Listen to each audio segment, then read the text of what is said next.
శ్రీ విష్ణు సహస్రనామ స్తోత్రం ఫలశ్రుతి 9వ శ్లోకం. దుర్గాణ్యత్యతరత్యాసు పురుషోత్తమం స్తువన్నామ సహస్రేణ నిత్యం భక్తి సమన్వితః.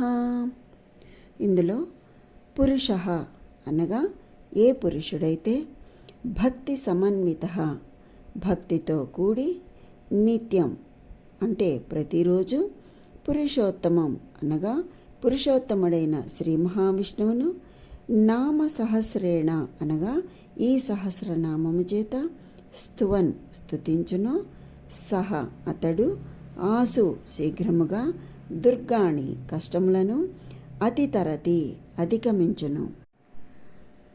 దుర్గాణ్యతితరత్యాసు పురుషోత్తమం స్తువన్నామ సహస్రేణ నిత్యం భక్తి సమన్వితః అనగా ఏ మానవుడు భక్తితో ప్రతిరోజు పురుషోత్తముడైన శ్రీ మహావిష్ణువును ఈ సహస్రనామ స్తోత్రము చేత కీర్తించును అతడు త్వరితగతిని అన్ని కష్టములను అధిగమించును అని అర్థం.